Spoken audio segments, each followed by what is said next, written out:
Donc voilà sur l'ordinateur pour vous montrer comment est-ce qu'on va télécharger le logiciel MSI Afterburner, le rechercher, le télécharger, vous montrer comment on fait ses premiers pas dans le logiciel, et enfin, quels sont les différents sites que j'utilise moi pour pouvoir avoir quelques tendances de réglage sur les GPU. Allez, c'est parti. Premier point, donc vous allez chercher MSI Afterburner dans Google ou dans votre moteur de recherche. Vous tombez sur cette page-là. Quand vous l'ouvrez, ça vous ouvre cette page-là. Et donc en fait, c'est géré par MSI, le fabricant de cartes graphiques. Et donc là, vous avez directement le Download Afterburner. Donc vous cliquez dessus, ça le télécharge. Le logiciel, il est assez petit, ça va assez vite. Donc là, moi, vous voyez, c'est déjà téléchargé. Une fois que c'est téléchargé, vous faites extraire tout. Enfin, vous le mettez dans votre répertoire où vous voulez. Vous allez extraire toutes les données du zip. Et voilà. Une fois qu'il est extrait, donc vous avez ce petit icône-là. Et vous le lancez. Donc là, il va vous demander si vous voulez le lancer en tant qu'administrateur. Vous validez. Vous choisissez la langue. Il n'y a pas forcément que le français, donc vous pouvez choisir la langue en fonction de vos préférences. Et vous faites suivant. Vous acceptez les termes et conditions, vous validez, vous installez MSI Afterburner et Riva Turner, vous faites suivant, vous le mettez dans le répertoire où vous voulez, et vous validez. Moi je fais toute une installation standard personnalisée, donc ça s'installe quand même assez vite hein, sur la machine ici. Donc en quelques secondes, vous voyez, c'est déjà fini. Donc là maintenant il va nous demander d'installer Riva Turner. Donc Riva Turner, il est que en langue étrangère. Donc moi je vais choisir anglais, valider, suivant, j'accepte les termes du contrat, je valide. C'est pareil, je les mets dans le répertoire standard Windows par défaut et je lance l'installation. Donc là c'est pareil, ça va aller très très vite. Et vous voyez, en quelques secondes, là c'est pareil, c'est quasiment déjà fini. Voilà, c'est fini. Donc on va faire suivant, fermer et lancer MSI Afterburner. Donc il y a les petits fichiers README, les notices qui sont publiés ici. Et donc voilà, hop, on y est. Donc ça y est, c'est installé. Donc voici comment se présente le soft installé avec la dernière mise à jour. Et donc qu'est-ce qu'on voit comme information? On voit les informations sur le GPU, donc sur le processeur avec sa fréquence. On voit les informations sur la mémoire avec sa fréquence. On voit les tensions d'alimentation qui là, pour le PC portable, sont verrouillées, j'ai pas la main. Et on voit les températures actuelles du GPU. Ensuite là, on peut activer la tension pour pouvoir jouer sur les tensions. On peut faire également la même chose pour le Core Clock, le Memory Clock. Donc ces paramètres-là, je vous ai définis un petit peu plus tôt dans la vidéo. Et enfin, on a les vitesses de ventilateur et les températures limites. Voilà. Ce qui va nous manquer ici après, c'est la puissance. Moi, je vais passer sur un autre affichage car j'aime pas trop cet affichage-là. Donc ce que je vais faire, c'est que je vais aller sur Interface utilisateur et je vais choisir un skin. Alors il faut que je le retrouve. Voilà, ce modèle-là, moi je le préfère. Voilà, le MSI Cyborg Afterburner Skin for DirectX Design. Voilà, donc ça y est, j'ai switché, c'est automatique, hein, il se relance aussitôt. Et donc, qu'est-ce qui se passe? Là, vous voyez, j'ai en plus le Power Limit qui est apparu. Donc, comment ça va marcher? On a déjà donc les différents boutons comme je vous ai présenté. Les informations ici sur le GPU Clock, la mémoire, les tensions, les températures. Là, ici, vous avez les différents profils pour lesquels vous pouvez sauvegarder les réglages qu'on trouve. Vous avez le Startup de Windows. Ça, c'est savoir si vous voulez que MSI Afterburner démarre avec votre ordinateur ou non. Donc si vous le cochez, il va démarrer à chaque fois avec Windows, sinon il ne va pas démarrer avec Windows. Il faudra le démarrer manuellement. Ensuite, vous avez le petit engrenage qui va lui permettre de régler les paramètres. Et là, c'est pour revenir en arrière. Et là, c'est la petite croix pour valider quand vous faites un réglage. Et là, vous avez les différentes courbes pour pouvoir voir si votre mineur ou votre carte graphique fonctionne dans les bonnes conditions. Donc, une des premières étapes à faire, c'est d'aller sur le petit engrenage et d'aller vérifier ces premiers paramètres-là dans la partie générale, que vous ayez bien les paramètres qu'il faut. Donc, démarrage avec Windows, si vous minez, en général, c'est plutôt bien de le mettre. Sinon, vous n'êtes pas obligé. Ensuite, vous allez avoir activé le contrôle du monitoring du matériel. Oui. Activer l'accès bas niveau des drivers des entrées-sorties. Oui. Activer l'accès matériel bas niveau. Oui. Restaurer les paramètres après le réveil en mode veille, ça oui. Débloquer le contrôle de tension. On va les débloquer. Débloquer les monitoring de tension. On va les débloquer aussi.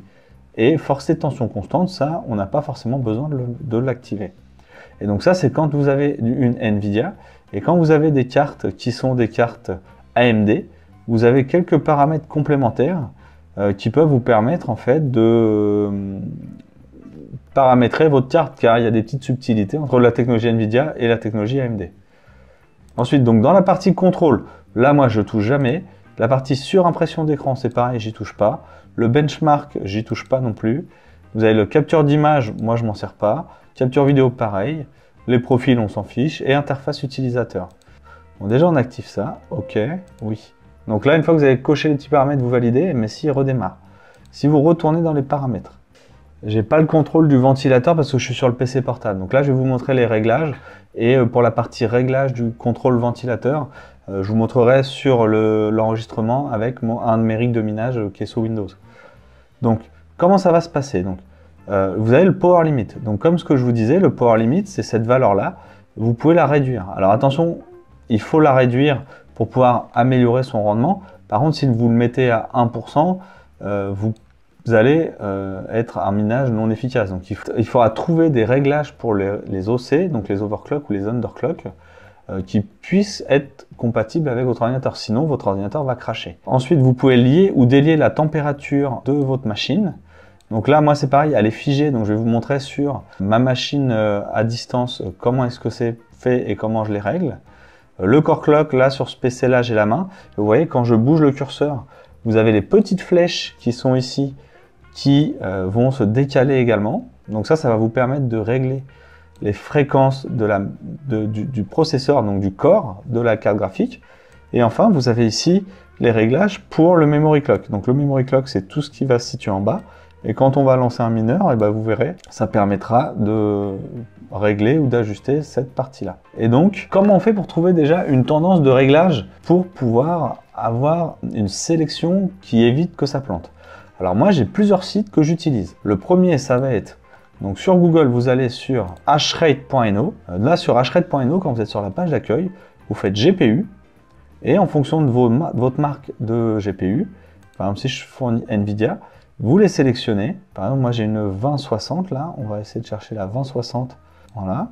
Et donc, une fois que vous avez sélectionné votre carte graphique, vous avez, par algorithme, les différents réglages à appliquer pour pouvoir avoir une tendance de réglage.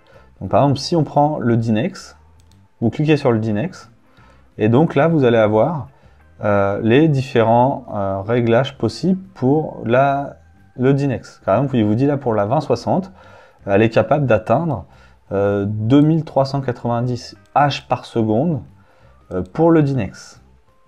Et donc, les réglages qu'il va vous donner, attention. Donc là, quand vous êtes sur MSI Afterburner, donc il va vous donner plusieurs paramètres.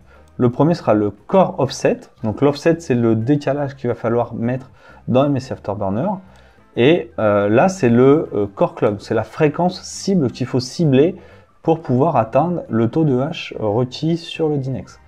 Et donc, il vous dit pas de réglage sur la mémoire en offset.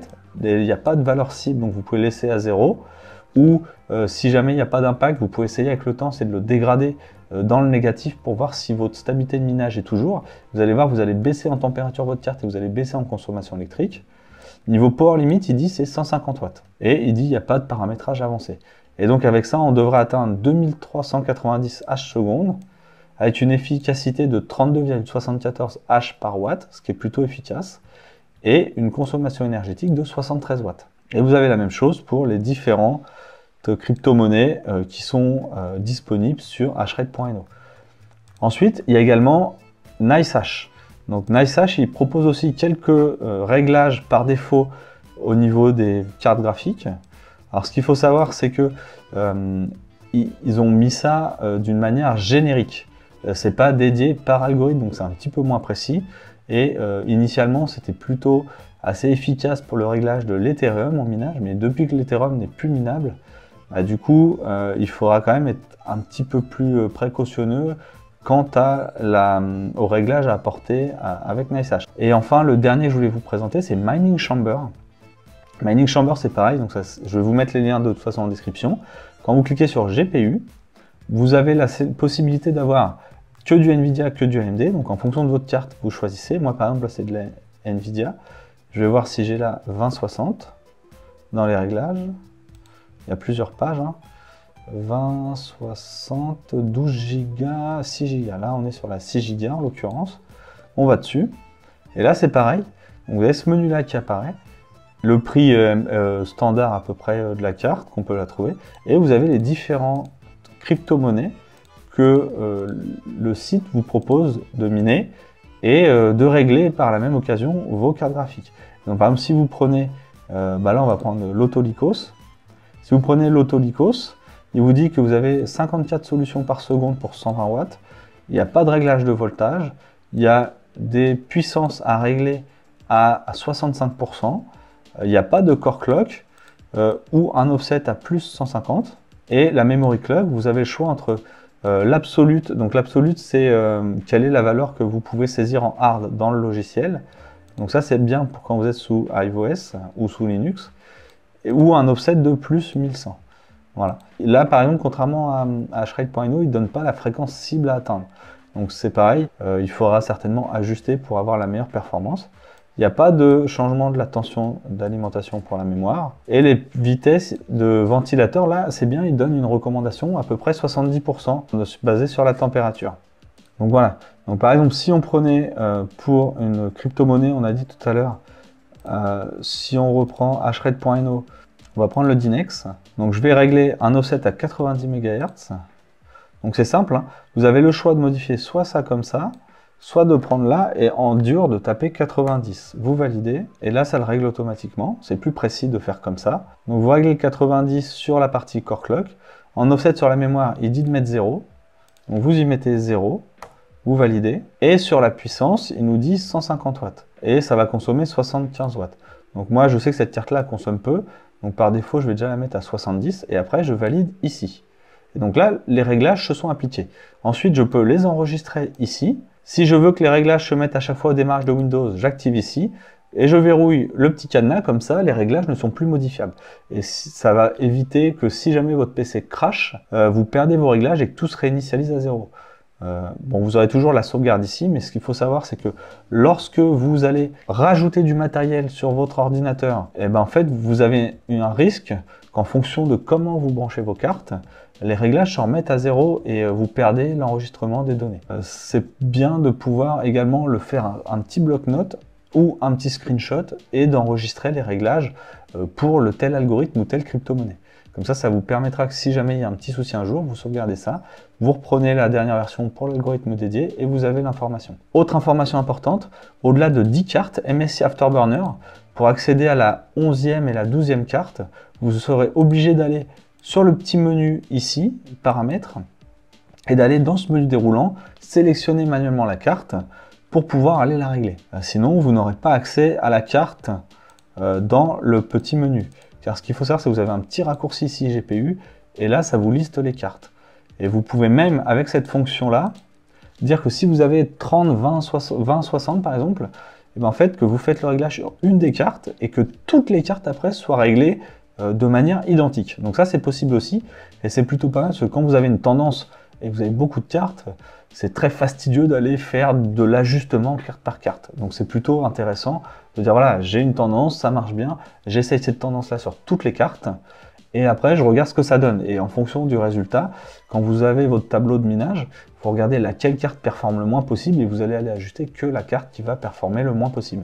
Je vais maintenant aller sur mon rig à distance pour vous montrer comment est-ce qu'on fait pour régler les vitesses de ventilation.